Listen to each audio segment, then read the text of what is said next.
Hi there, Dean the Bloomstick once again, and we're going to show you another way to lock a pinch twist into place, just instead of stuffing the knot back inside of it. Because look what happened on my apple. Some kid came along, played with it, and you got to fix it. Just shoving that knot in it back into the balloon just doesn't always work. Sometimes you might need crazy glue to glue the kid's fingers so they can't twiddle with the balloon as easily. Glue those fingers together, it's like, works great. We're going to do a balloon piggy. You could either take a pink balloon or a rose balloon, which I have here. Going to have a lot of twists here, so I got at least 8 inches of tail.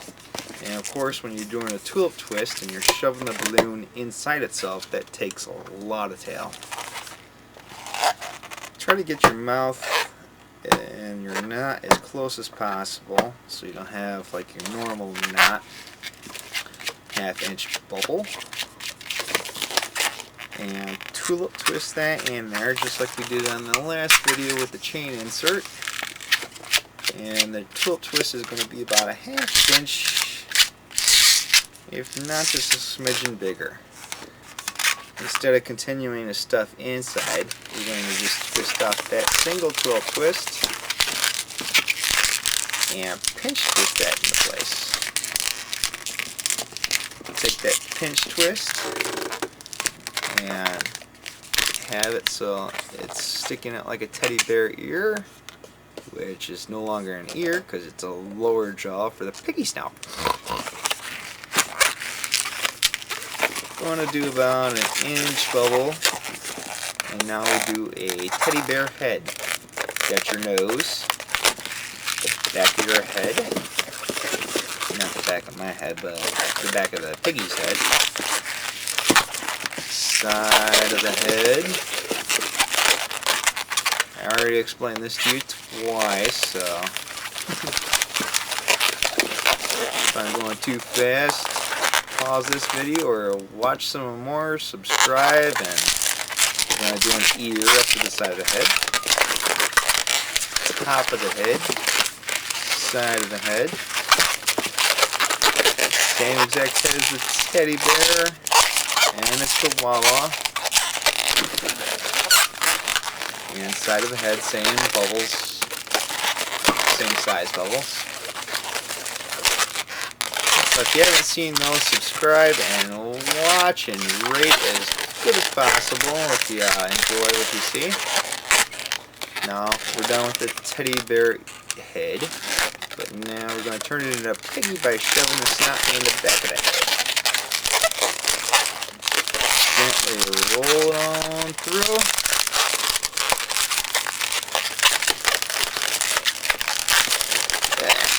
Not all the way through. You want to keep the back of the head at the back of the head. Get the nose so the bottom ears so they face forward. And instead of the teddy bear, which had a neck, piggies can't look up, neither can wild boars, hogs. So we're just going to go on to the legs. 2 short piggy legs. Twist those together at the base of the head, no neck. Now we're going to do a bird body, and pay attention to how much tail you have left. To just do your bird body in proportion to how much tail you have left. Because you got 2 more back legs, a small little piggy tail. Get 2 bubbles, twist that. Since we don't have a neck to go, we'll just wrap that around and have less of a chance of popping. Wrap that around the legs. 2 even bubbles. We're going to make this one a little bit smaller. And roll it on through, just like the bird body. Got a little bit left. We're going to do 2 legs, a small pinch twist, and then we're going to have like a ½ inch bubble for the tail.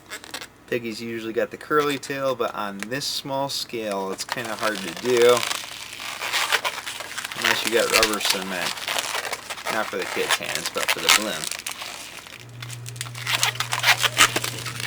Rubber cement doesn't work on the kid's hands, like I said. Crazy glue works on that. 2 legs, pinch twist this off.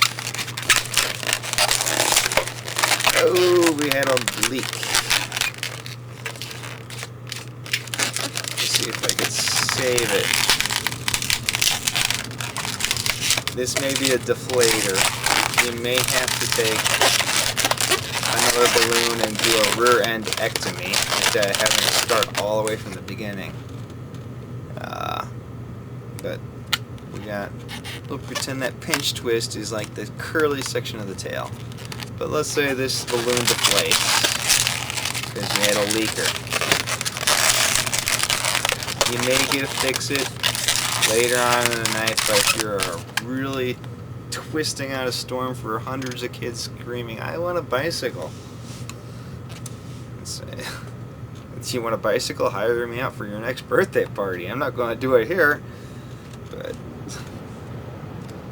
just take a small section of the balloon and you retwist off, tie off where the leak is. You might have to untwist until you can get past that little small leak, and you could twist off a new rear end instead of having to do an entire pig, because this one is a little bit involved, as you can see, but it's fun, it's cute, it's worthwhile. And as Rick Moore, the person who taught me a balloon could look like the animal it's supposed to look like, the awe factor is what gets the nice tips in. Aww. Dean, the balloon tick, signing off.